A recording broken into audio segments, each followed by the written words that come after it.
Une équipe classique, Barthez dans les buts, derrière Blondeau, Dumas, Grimandi et Emmanuel Petit qui reprend pour au moins un match son côté. Et puis l'attaquant de pointe, eh bien c'est pareil, elles sont levées maintenant.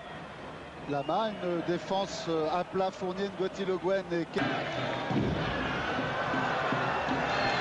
Ah, ça se bat, il y a une vraie lutte là au milieu de terrain pour récupérer ce ballon et Monaco s'en sort bien avec de l'espace pour Manu Petit qui peut déborder et qui va pouvoir s'entrer tranquillement devant la cage de Lama. La reprise de Sonny Anderson. Ce très précieux Sylvain Legwinski. Collins, Legwinski encore qui donne une solution et qu'on trouve une autre avec Anderson. Ali Benarbia maintenant. Fin de première mi-temps à l'avantage des Monégasques. Benarbia qui voit Anderson qui peut frapper. L'arrêt fabuleux de Bernard Lama. Oui, à part depuis d'un quart d'heure de jeu après l'action de Leonardo, on n'a pas vu beaucoup les Parisiens. La tête et le but. Et là voilà ce but, ce danger qui arrivait, qui se resserrait. Et c'est Sylvain Legwinski qui a ouvert le score, qui a marqué son 4e but du championnat et qui a trompé Bernard Lama. À Sylvain Legwinski dont je vous vantais tout à l'heure les mérites dans le jeu aérien sur tous ses coups de pied arrêtés. Ce joueur qui est d'un précieux énorme au sein de l'AS Monaco et qui décante la situation après un peu plus d'une heure de jeu. Pouget dans la surface de réparation. Il y a du monde autour de Cyril Pouget et il y a le retour du Nigérian Victor Ikpeba qui envoie un long ballon à Sonny Anderson. Pas hors jeu au départ du ballon. Sonny Anderson peut-être face à Lama, mais il y a le retour d'Ngotti Anderson. Eh oui, on le disait que ces ballons de compte, c'était ce qu'affectionnaient les lévriers monégasques. Anderson qui offre ce 2e but à l'AS Monaco grâce à Victor Ikpeba. Et c'est pour Anderson le meilleur buteur monégasque. Son 12e but de la saison, son 6e à domicile. Paris est KO. Christophe, complètement KO, le banc parisien. Bien sûr, on a exulté du côté monégasque, mais l'abattement, ils sont complètement au fond du banc, c'est bien normal.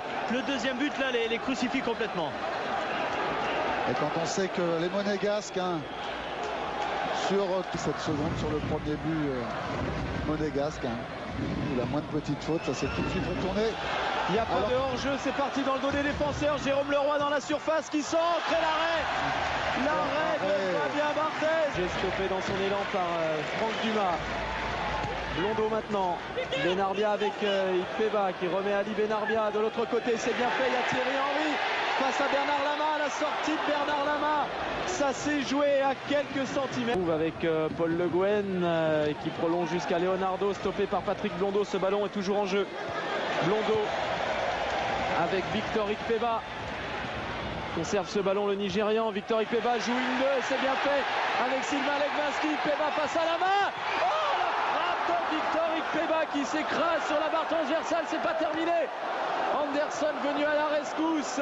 Quand même avec Cyril Pouget et Julio César Deli Valdez qui frappe mais qui est stoppé par Petit, ça ne fait même pas un corner. Comble de malchance pour le Paris Saint-Germain. Oui, je vous disais, le championnat, prochain rendez-vous de championnat dimanche prochain, c'est Lyon-Monaco à Gerland.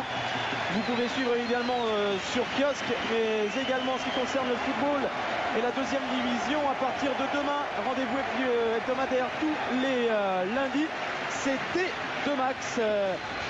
C'est à suivre sur Canal Plus numérique, le D2 Max, consacré en grande partie à la 2e division, 45 minutes et un quart d'heure sur les Français qui évoluent à l'étranger. Ça débute demain. C'est sur Canal Plus numérique jaune, sur Canal Plus numérique bleu. C'est le 2e match décalé que l'on vous propose désormais sur Canal Plus. Aujourd'hui, vous avez peut-être pu suivre Caen-Auxerre sur Canal Plus numérique bleu. Et la prochaine fois, dimanche prochain, ce sera Bastia-Strasbourg. 2 matchs décalés donc. Pour encore plus de spectacles sur vos écrans de télévision, vous êtes déjà 200 000 à vous être équipés du numérique. Et aujourd'hui, on a vu du spectacle en principauté avec cette victoire monégasque 2-0 sur le Paris Saint-Germain. Et peut-être d'ores et déjà la sentence dans ce championnat édition 96-97. Possible. Effectivement, il y a maintenant 7 points d'écart entre Monaco et le PSG.